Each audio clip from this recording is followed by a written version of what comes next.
Order! Order in Menopause Court! Hello ladies, it's Menopause Barbie. I'm here giving you tutorials on managing your menopause your way. If you're just joining us, this is tutorial number 5. And if you're following along in my book, we are on pages 40 to 46 today.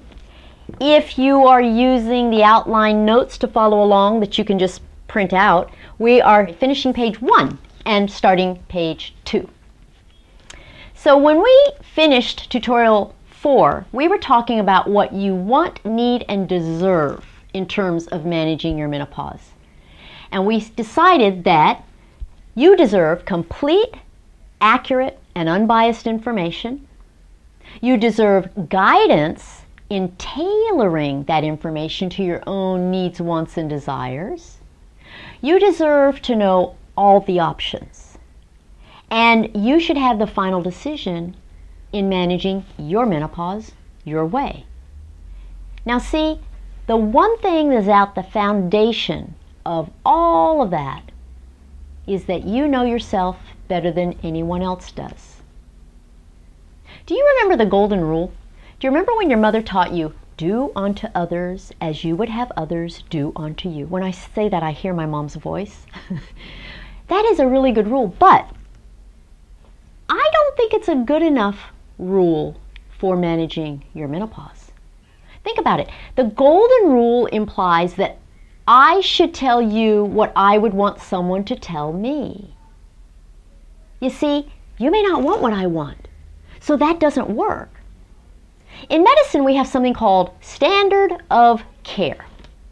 And the standard of care is the appropriate duty that a physician has to a patient in terms of informed consent, medical care, and things like that.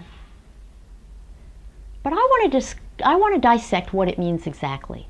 You know, I'm trying to look more like a judge today than I'm a doctor, and there's a reason for that. I have a law degree, and in law school, you dissect everything. And you define terms in every possible way from every angle. So for instance, the word reasonable requires 40 pages to define it. So what we're going to do is look at this term called standard of care from a few different perspectives. There are 3 different ways you can define standard of care. The first is professional community standard. The second is the reasonable person standard. And the third is this particular patient in her particular circumstance standard. And I want to discuss each of those, see which one you like best. So the first one, professional community standard. Now the definition of that is it's the care which a reasonable physician in the same circumstance would deliver to an average patient. So this one is from the perspective of the physician.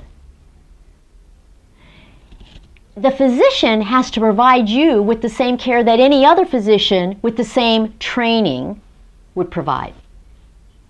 So it assumes that all patients are alike or average. Do you consider yourself average? I hope not. The second standard is the reasonable person standard. Now this one is defined as the care that a reasonable or average patient with the same diagnosis or situation would want. So now this one is from the perspective of the patient, but it still defines you as the average patient. It does not take into account your particular needs and desires. The third one is this particular patient in her unique circumstance standard. Now see, that one is all about you. It requires your patient to get to know you. It requires tailoring of information to your needs and desires.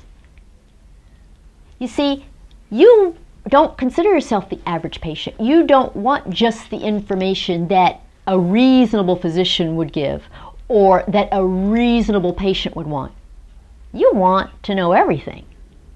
And you want all the options laid out before you. You see, to me, that is what's reasonable. because that one is all about you. You see, in all of this stuff, I want you to be the final decision maker. I want you to be the judge.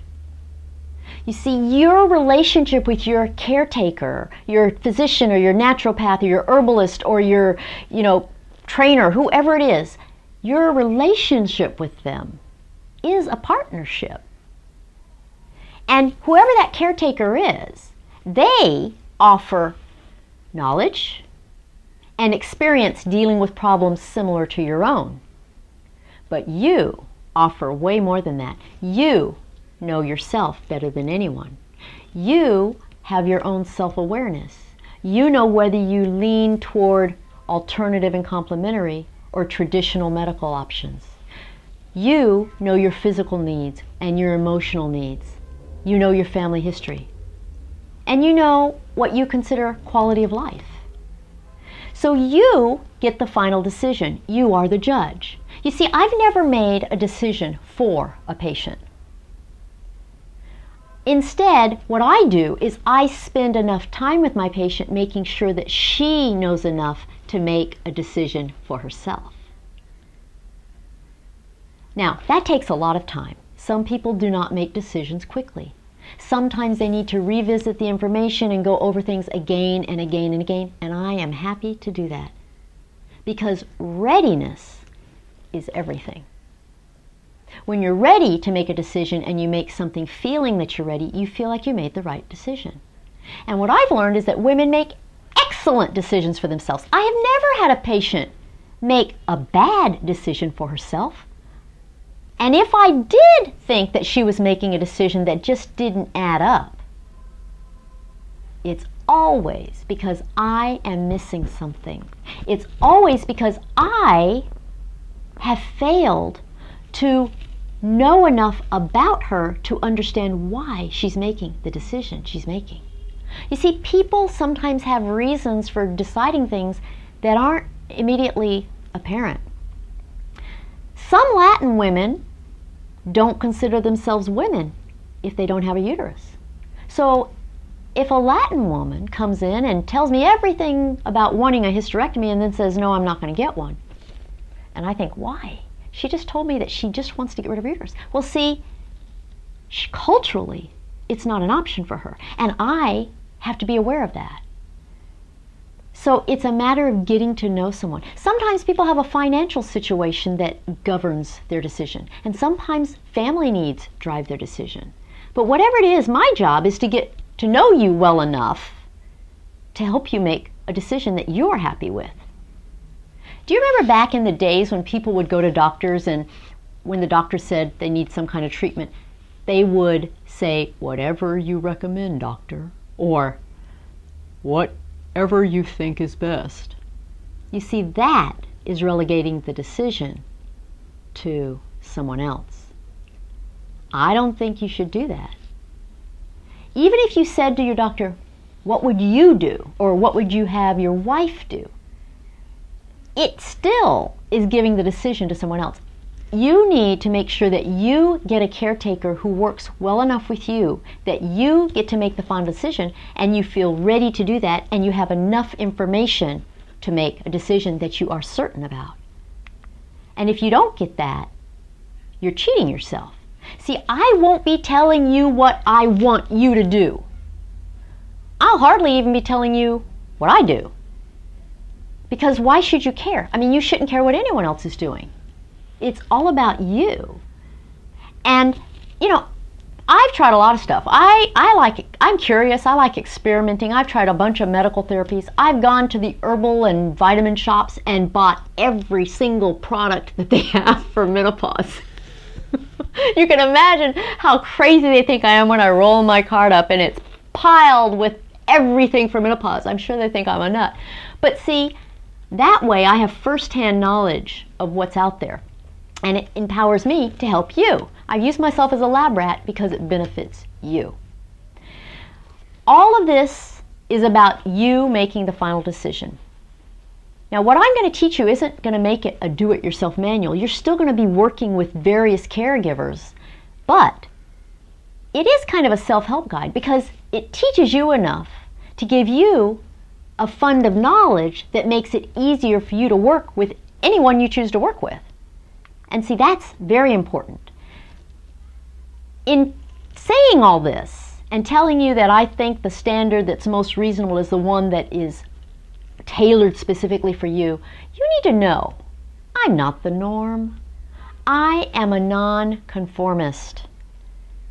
I don't do things the way other physicians do. I have never conformed. So I am not the kind of physician who stays objective with my patients and keeps them at arm's length distance and doesn't get too close to them. All of my best friends are patients. You know, I can't take care of people without getting deeply connected to them and caring deeply about them. I am much more a patient advocate than most. I'm a menopause advocate. I do this for you. So I want you to be a nonconformist also. I want you to keep high standards for yourself. I want you to be determined to find what you want. Don't settle for less than you deserve. Okay? You may have to go shopping for your doctor. Go shopping. Find someone with whom you can work beautifully, someone who is open and who works with you and gives you the time and makes sure you're ready to make the decisions. You know, don't belittle yourself and be less than you are. Be yourself. Everyone else is taken. Now, in making all these decisions, one of the things I will tell you is that you have to be honest with yourself. You know, we all have ways of justifying our behaviors and, you know, making it seem like it's okay for doing things the way we do them. For instance, if you smoke only an occasional cigarette, you are still a smoker. You know, patients would come into the office all the time and say, yeah, I'm kind of happy with my weight. I need to go on a diet. I need to lose weight. I've tried diets. And I'd say, well, do you exercise? They'd say, oh no, I don't have time for that. I'm so busy. And I would look at them and say, you know what? I don't believe you. They would look at me with these big eyes of shock. And I'd say, well, you see, I have this private solo practice. I deliver 20 to 30 babies a month. I operate almost every day, and I see patients every day of the week, except the weekend. But I'm also just starting law school, and I'm finishing an MBA. And right now I have all those things going on, but I still work out every day. So my attitude is, we make time for the things we care about. We prioritize. If something isn't that important to you, you won't find a way to do it.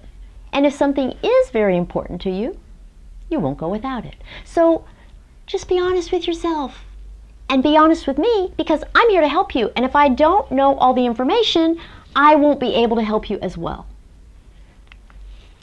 As you decide all of your management options, what you're going to be doing is weighing and balancing things.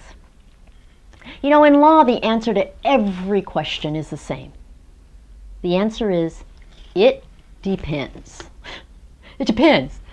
Well, in this case, your decisions are going to depend on a lot of things. You're going to take into account your age, what phase of menopause you're in, whether or not you've tried previous therapies for menopause, how significant your symptoms are. You're going to think about things like your medical problems, whether or not you've had surgeries, your family history. And then you're going to throw in the thoughts of your diet, exercise, whether or not you smoke, whether or not you drink alcohol. Of course, you're going to think about whether or not you lean toward alternative and complementary medicine or traditional medicine. And you're even going to have to consider things like geography, because where you live may determine how many resources are available to you.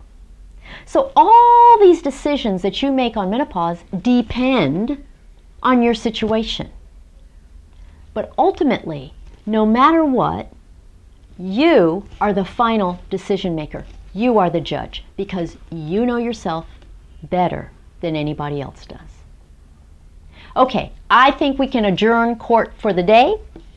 Thank you for coming. Subscribe so that you get an email with the next video announcement. And court, is adjourned for today.